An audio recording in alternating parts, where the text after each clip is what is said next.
Good morning, all. In this lecture, we will continue our next point, SEBI guideline. In last lecture, we were learned uh, some books verification. Okay, that means plant and machinery, furniture and fixture, then debenture, right? So auditor should verify some evidence, some documentary evidence regarding such a types of book. Then, so SEBI guideline काय आहेत बघा. The auditor should see that the guideline issued by the SEBI in respect of the issue of debenture. So debenture she related काही सेबीने guideline दिलेले आहेत.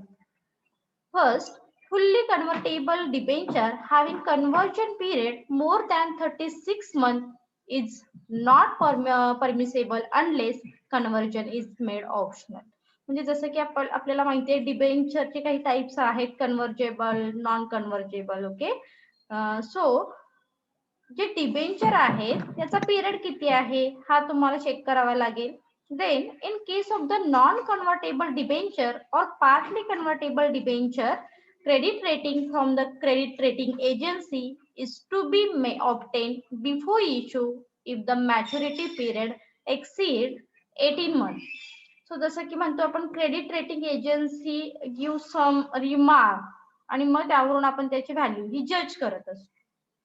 So that is the here सेबीच्या guideline नुसार सांगितलेलं आहे की क्रेडिट रेटिंग एजन्सी काय करा तुम्ही त्याचे रेटिंग चेक करा त्याचा मॅच्युरिटी पिरियड किती आहे तो महत्वाचा आहे इट्स व्हेरी इम्पॉर्टंट पार्ट आणि तो पिरियड असणार आहे 18 मंथ त्या पुढे नाही ना गेलेलं आहे हे चेक करावं लागेल.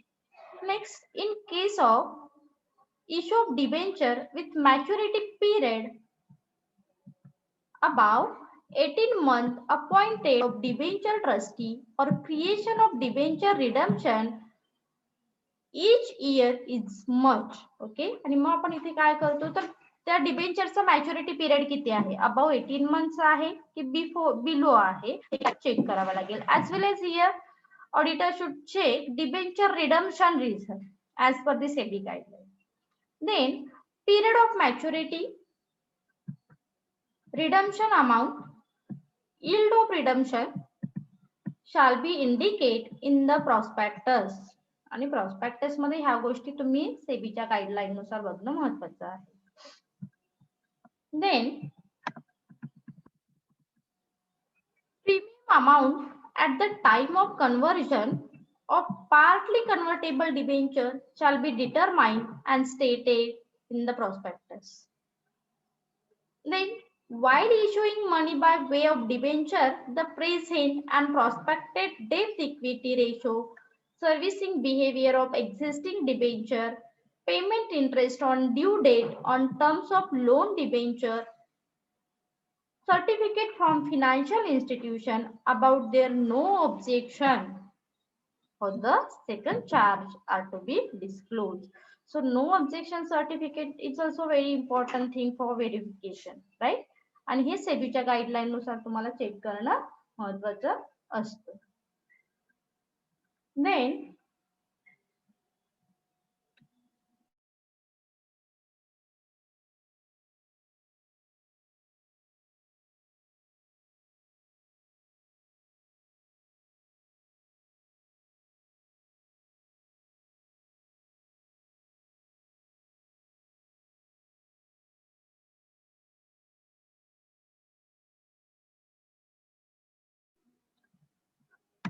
continue करू का?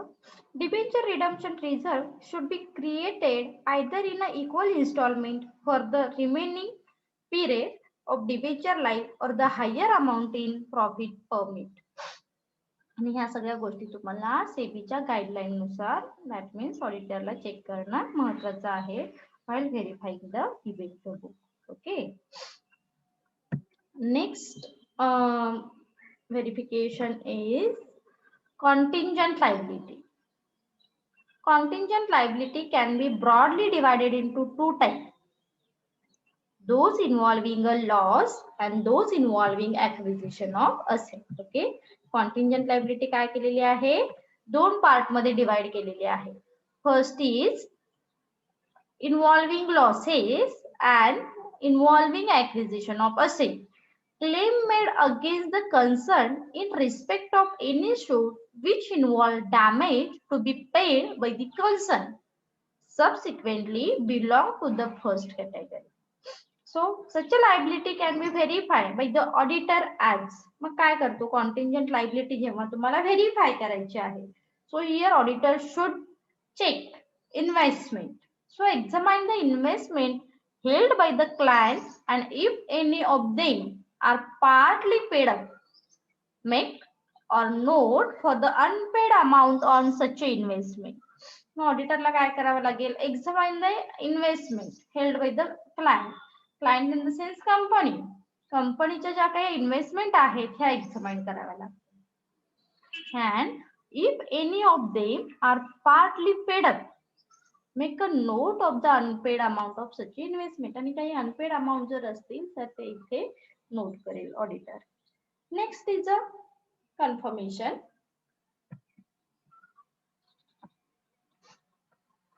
Obtain a confirmation certificate from a bank regarding the liability that may arise on account of bill of exchange discounted with them but not matured as on the balance sheet date. आणि मग तुम्ही confirmation घेणं सुद्धा महत्वाचं आहे. So confirmation regarding bank liability that may rise account of bill exchange. Okay. Next is a consult the solicitor. Consult the solicitor of the client to find out position of the any pending suit, their likely result, etc. To ascertain whether a contingent liability exists. आणि मग म्हणतो की आपण ते continuous काय होते तर ज्या पेंडिंग लायबिलिटीज आहेत त्या इथे काय केल्या जातात तर सॉलिसिट केल्या जातात. Next is a dividend on cumulative preference share. Ascertain the year of the which the dividend on cumulative preference share are paid. If any arrears exist, then the same are to be shown as a contingent liability. Then unexecuted contract. He has to ask the client the position of unexecuted contract on capital account. मग काही अनएक्झिक्युटेड contract आहेत का हे client कंपनीकडून confirmation करेल. To ascertain the contingent liability under this head, आणि ह्या अशा पर्टिक्युलर पर्टिक्युलर कॅपिटलच्या अंडर अशी काही लायबिलिटीज असर्टेन केलेली आहे का हे सुद्धा ऑडिटर व्हेरीफाय करेल. Guarantee. Inquire whether the client has given any guarantee or counter guarantee liability. So काही तुम्ही लायबिलिटीची गॅरंटी दिलेली आहे का ह्याची सुद्धा इन्क्वायरी करेल under contingent liability. Minutes book. Inspect the minutes book of the company to ascertain all contingent liability. आणि minutes book मध्ये मग बघितल्यानंतर तुमच्या लक्षात येईल तर कॉन्टिंजंट लायबिलिटीसाठी तुम्ही काही गोष्टी असर्टेन केलेल्या आहेत का, मेन्शन केलेल्या आहेत का हे ऑडिटर चेक करेल. Then discussion with the head. Have a discussion with the various departmental head to ascertain the possibility of any contingent liability. Bills of lawyers. Inspect the bills of the lawyer to ascertain contingent liability.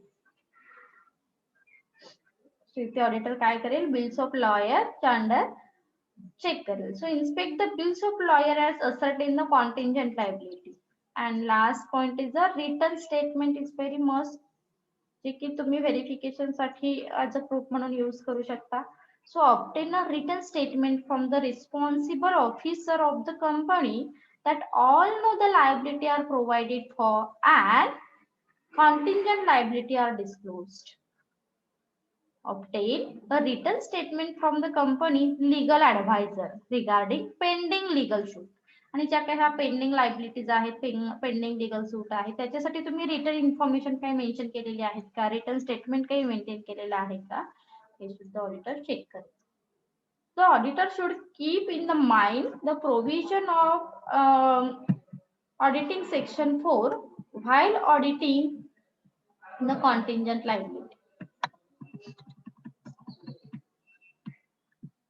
So आपण directly verification of asset and liability. आता जसं की आपण discussion करताना सांगतो, इथे तुम्हाला कोणतंही पर्टिक्युलर हीच बुक विचारले जाऊ शकतात एक्झामला असं नाही. असेट अँड लायबिलिटी मध्ये जे काही आयटम आहेत त्या कोणत्याही आयटम वरती कोणत्याही अकाउंट वरती ऑडिटर काय करेल तर बुक्स हे चेक व्हेरीफाय करेल. जसं की आपल्याला माहिती आहे असेटला काय आहे तर फिक्स्ड असेट आहेत, करंट असेट आहेत, इन्व्हेस्टमेंट आहेत, राईट. लायबिलिटीजला काय आहे तर कॅपिटलला आहेत, रिझर्व्ह आहेत, सिक्युर्ड आहेत, अनसिक्युर्ड आहेत, कॉन्टिंजंट आहेत. हे बुक्स काय करेल ऑडिटर व्हेरीफाय करेल. सो प्रत्येक वेळी each and every book verify करणं पॉसिबल आहे का? नाही. तर इन जनरल तुम्हाला एखादा पॉइंट विचारला, how auditor would you verify plant and machinery. So plant and machinery verify करण्याच्या वेळी मग ऑडिटर कोणते डॉक्युमेंट व्हेरीफाय करेल हे टायटल तुम्हाला माहित असायला, आणि ह्या चार्ट मध्ये आपण हेच बघणार आहोत. सो इथे बुक दिलेले आहेत पर्टिक्युलर, आणि मग बेसिक व्हॅल्युएशन साठी ऑडिटर काय करेल व्हेरिफिकेशन साठी कोणते बुक्स चेक करेल किंवा कोणते डॉक्युमेंट्स चेक करेल. हे तुम्हाला टायटल जरी लक्षात राहिले तरी ह्या युनिट मध्ये फार असं वेगळं काही नाहीये. सो बघूया आपण. फ्री होल्ड लँड चेक करायचं असेल लँडशी रिलेटेड. सो टायटल डीड और कन्व्हिनियन्स यामध्ये काय चेक केलं जाईल? Title deed, convenience. Then property register, ही प्रॉपर्टी कोणाच्या अंडर रजिस्टर आहे. सेम फ्री होल्ड बिल्डिंगच्या अंडर पण सेमच आहे. Then agreement. ह्या तिन्ही गोष्टी तरी महत्वाच्या आहेत ज्या तुम्हाला व्हेरीफाय करायच्या आहेत. लक्षात आलं? Land and building, free hold land असेल किंवा फ्री होल्ड बिल्डिंग असेल यामध्ये तुम्ही टायटल डीड चेक करा, प्रॉपर्टी रजिस्टर करा आणि अग्रीमेंट करा. अग्रीमेंट ह्या गोष्टी 3 व्हेरीफाय करणं महत्वाचं आहे. याच्या व्यतिरिक्त आपण अजून काय बघितलं होतं तर फिजिकल व्हेरिफिकेशन, फिजिकल एक्झामिनेशन. तुम्ही त्या ठिकाणी जाऊन जिथे लँड आहे जिथे बिल्डिंग आहे हे सुद्धा व्हेरीफाय करा. ऑथोरायझेशन महत्वाचं आहे. त्याच्यानंतर disclosure, it's very important thing. ते कोणत्या शेड्यूलच्या अंडर तुम्ही रेकॉर्ड केलेलं आहे हे चेक करा. पण जे कॉमन आहे टायटल डीड, प्रॉपर्टी रजिस्टर आणि अग्रीमेंट. ओके. सो हे 3 पॉइंट महत्वाचे आहेत लँड अँड बिल्डिंग साठी. Lease hold land and building, lease agreement. Lease वरती जर तुम्ही एखादी लँड घेतली असेल, बिल्डिंग घेतली असेल तर काय करावं लागेल? लीज अग्रीमेंट एक असतं, assignment of lease, then property register. आता हे लीज वरती आहेत म्हणून हे आपल्या ओन म्हणजे काय म्हणतो आपण स्वतःच्या मालकीचे आहेत का? नाहीयेत. आपण ते रेंटल वरती घेतलेले आहेत, लाईक लीज वरती आहे. आणि त्यासाठी मग लीज अग्रीमेंट महत्वाचं आहे. लीज अग्रीमेंट तुम्ही व्हेरीफाय करा. मग तुम्ही किती पिरियड साठी लीज वरती घेतलेली आहे. देन त्याच्यानंतर आपण काय बघितलं? Agreement, lease agreement, property register आणि plant and register. Next plant and machinery we were learn in detail in last lecture. Okay. त्यामुळे इथे परत आपण काही डिटेल नाही जाणार आहोत. मोटर कार, मोटर कार मध्ये काय व्हेरीफाय करणार? मग रजिस्ट्रेशन सर्टिफिकेट हे महत्वाचं आहे. इन्शुरन्स सर्टिफिकेट ऑल्सो महत्वाचं आहे. टॅक्स टोकन आणि सर्टिफिकेट शेड्यूल और सर्टिफिकेट सर्टिफाईड शेड्यूल हे मोटर कार व्हेकल साठी तुम्ही व्हेरीफाय करू शकता. Furniture and picture we were learn in last lecture in detail. Okay. हे नको बघायला मग आपण परत. कॉपीराइट, कॉपीराइट मध्ये मग इव्हिडन्स ऑफ ऑथरशिप हे महत्वाचं आहे. कॉपीराइटचा ऑथर कोण आहे तो. त्याच्यानंतर असाइनमेंट हे महत्वाचं आहे. हे 2 बुक चेक केले तरी copyright accuracy we can easily find out. Livestock register verify करा. देन सर्टिफाय इन्व्हेन्शन, इन्व्हेन्शन कोणाच्या नावे आहे, सर्टिफाय इन्व्हेन्शन व्हेरीफाय करा. Then certificate from high official, high official certificate verify करू शकता. Okay. It's very simple thing. यामध्ये असं वेगळं हार्ड असं काही नाहीये. जे कॉमन पॉइंट आहेत जे तुम्ही व्हेरीफाय केल्यानंतर तुमच्या लक्षात येईल दिस इज राईट और दिस इज रॉंग. जे बुक व्हेरीफाय केल्यानंतर त्याची अॅक्युरसी, त्याची ऑथेंटिसिटी तुम्ही इझिली जज करू शकता. आणि यासाठी तुम्ही कोणते महत्वाचे बुक व्हेरीफाय करायला हवेत, कोणते महत्वाचे डॉक्युमेंट व्हेरीफाय करायला हवेत हे इथे दिलेले आहे. Next, asset purchase under hire purchase. एखादी असेट जर तुम्ही हायर परचेस नुसार परचेस केली असेल, आता hire purchase system we were learn already कशी असते, तर डाऊन पेमेंट पहिलं असतं, त्याच्यानंतर आपण इन्स्टॉलमेंट पे करतो, विथ इंटरेस्ट पे करतो. ओके, सो मग यासाठी काय कराल तुम्ही, hire purchase agreement it's common thing, ते महत्वाचं आहे, ते व्हेरीफाय करा. सर्टिफाईड शेड्यूल महत्वाचं आहे. ब्रोकर कॉन्ट्रॅक्ट नोट आहे. Okay, share certificate, debenture bond आहे. Sorry certificate schedule. बाकी आहे इन्व्हेस्टमेंटशी रिलेटेड. आता इथे हायर परचेस मध्ये अजून तुम्ही काय करू शकता, इन्स्टॉलमेंट किती पे केलेले आहेत, इंटरेस्टचा रेट चेक करू शकता, डाऊन पेमेंट किती पे केलेलं आहे, ह्या गोष्टी सगळ्या ह्या तुमच्या हायर अग्रीमेंट मध्ये इन्क्लूड असते. इन्व्हेस्टमेंट हे सुद्धा फार महत्वाचं पॉइंट आहे, जो व्हेरिफिकेशन मध्ये विचारला जातो. How would you verify investment. मग इन्व्हेस्टमेंट मध्ये तुम्ही काय चेक कराल, brokers contract note, share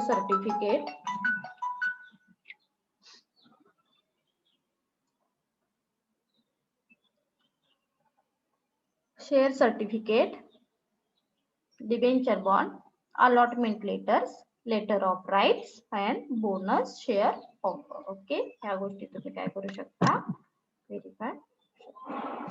goodwill agreement, correspondence. Okay, then loan and advance मध्ये value certificate, loan agreement, confirmation certificate, title deed, certificate of mortgage, insurance, assignment document. Okay, हे एवढं तुम्ही loan and advance मध्ये check करू शकता. Creditors सुद्धा आपण detail learn केलेला आहे. Schedule of creditor statement, bills payable already learn केलेला आहे. Bills payable book, statement of account, advertisement, deposit मध्ये advertisement of bill, then counter file of deposit, capital and reserve मध्ये memorandum of association, article of association, prospectus, letter of right, इतके book तुम्ही काय करू शकता, तर व्हेरीफाय करू शकता. सो ह्या एका म्हणजे चार्ट वरून we can easily verify any types of book.